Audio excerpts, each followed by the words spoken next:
नमस्कार भक्तांनो, आज आपण जाणून घेणार आहोत त्रिमूर्तींच्या साक्षात अवताराची, श्री दत्तगुरूंच्या निर्मितीची आणि त्यांच्या अवताराची अद्भुत कथा। ही कथा केवळ पौराणिक नाही, तर भक्ती, त्याग, संयम आणि गुरुतत्व यांचे अमर रहस्य आहे। त्रिमूर्तींची चिंता। एकेकाळी पृथ्वीवर अधर्म वाढू लागला। लोक सत्य, धर्म आणि नीती विसरू लागले। हे पाहून ब्रह्मा, विष्णू आणि महेश म्हणजेच त्रिमूर्ती चिंतेत पडल्या। सर्व देवांनी एकत्र येऊन विचार केला, पृथ्वीवर असा कोणी हवा जो गुरुतत्वाचा प्रचार करेल, जो मानवाला योग्य मार्ग दाखवेल। अनसूया माता आणि अत्री ऋषी। त्या काळात पृथ्वीवर होते अत्री ऋषी आणि त्यांची पतिव्रता पत्नी अनसूया माता। अनसूया मातेचे पतिव्रत इतके महान होते की तिच्या तेजाने देवताही प्रभावित होत। त्रिमूर्तींनी तिची परीक्षा घेण्याचे ठरवले। अनसूया मातेची परीक्षा। त्रिमूर्ती ब्राह्मणाच्या वेशात अनसूया मातेपाशी भिक्षेसाठी आले। अट होती, आम्हाला भिक्षा नग्न अवस्थेत द्यावी लागेल। हे ऐकूनही अनसूया माता विचलित झाल्या नाहीत। तिने आपल्या पतिव्रत शक्तीने त्रिमूर्तींना बालरूपात परिवर्तित केले आणि मातेसारखे प्रेम देत भिक्षा दिली। दत्तात्रेयांचा जन्म। त्रिमूर्ती प्रसन्न झाल्या। त्यांनी अनसूया मातेला वर दिला, आम्ही तुझ्याच पोटी जन्म घेऊ। आणि याच वरदानातून श्री दत्तात्रेयांचा जन्म झाला।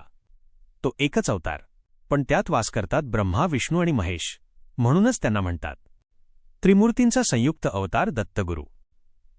दत्तगुरूंचे स्वरूप अत्यंत अद्भुत आहे।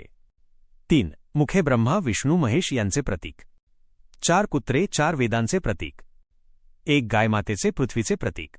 हे सर्व आपल्याला सांगते, ज्ञान, भक्ती आणि सेवा हाच खरा धर्म आहे। दत्तगुरूंचा उद्देश।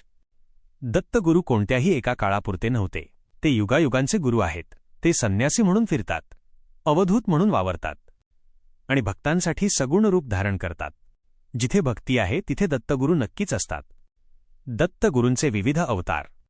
काळानुसार दत्तगुरूंनी अनेक अवतार घेतले।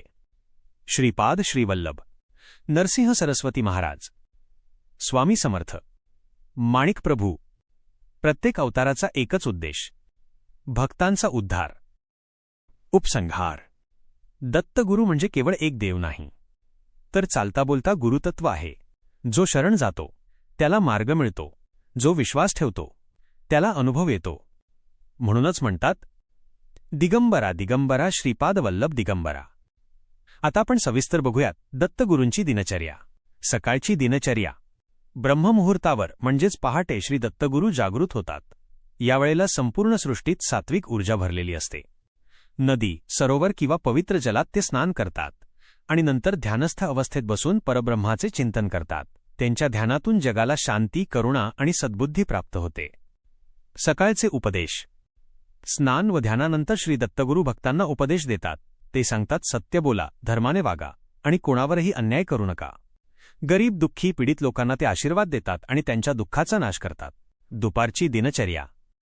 दुपारच्या वेळी श्री दत्तगुरू भिक्षा स्वीकारतात। भिक्षा म्हणजे केवळ अन्न नव्हे, तर भक्तांच्या मनातील अहंकार, लोभ आणि अज्ञान दूर करण्याचे साधन आहे। भिक्षा घेतल्यानंतर ते थोडा विश्रांतीचा काल घेतात, पण त्यांचे मन सतत भक्तांच्या कल्याणातच असते। सायंकाळची भ्रमंती। सायंकाळी श्री दत्तगुरू भ्रमंतीला निघतात। डोंगर, जंगल, नदीकाठ अशा पवित्र स्थळी फिरत ते योगीजनांना आणि साधकांना दर्शन देतात। अनेक वेळा ते सामान्य माणसाच्या रूपात भक्तांची परीक्षा घेतात। जो भक्त प्रेमाने वागतो त्याच्यावर गुरुकृपा होते। रात्रीची दिनचर्या। रात्री श्री दत्तगुरू पुन्हा ध्यानात लीन होतात। ते संपूर्ण जगासाठी मंगल कामना करतात।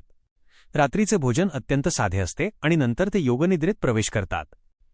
संदेश।